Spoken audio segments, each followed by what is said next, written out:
All right, so let's prove this identity, starting with the left-hand side. It's much easier that way. So we're proving the left-hand side. We have a sec, which is 1 over cos. We have a cot. Cot is cos square divided by sine. Then we also have a sec, which is 1 over cos. So first of all, this cos can cancel with 1 cos there. And the only thing we remain with is 1 cos in the numerator and a sine square in the denominator. And we're adding this to 1 over cos. So our denominator here is the product of, the common denominator is the product of the denominators, which is sine square and cos square. So sine square into this we get cos. Cos times cos gives us cos square theta. Cos into this we get 1 times 1. Sorry, cos into this common denominator we get sine square. Sine square times 1 is sine square.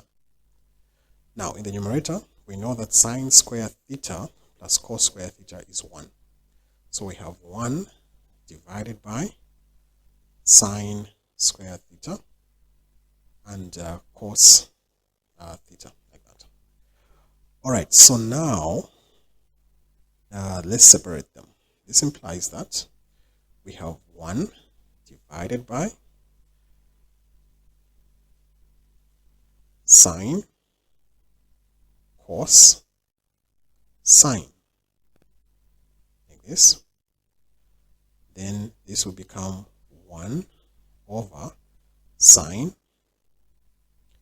cos times 1 over sine, like that. So what I'm going to do to this, I need to use a double angle identity. So the double angle identity for sine should have a 2 here. So to look something, so using the identity sine 2 theta being equals to 2 sine theta cos theta. This is the identity I need to use because you can clearly see that we have a double angle there. So we need to use the double angle identity for sine. So using this identity means that I will need to introduce a 2 here in the numerator. So I'll multiply by a 2 here and I'll multiply by a 2 here. That 2 can easily cancel out. So I'll just go back to the original. So now what I have after introducing the 2 is 2 divided by 2 sine theta cos theta. 1 over sine, that one is already a cosec, so I can just write it, it's okay.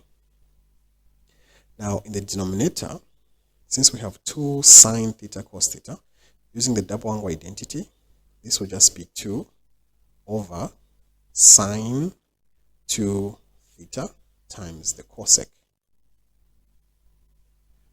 Right, so this implies that I can now write it as 2 multiplied by 1 over sine 2 theta multiplied by the cosec. Now, we know that 1 over sine is a cosec, so this will be 2. 1 over sine 2 theta is cosec 2 theta, and then the cosec again. So hence shown, that's how it's done.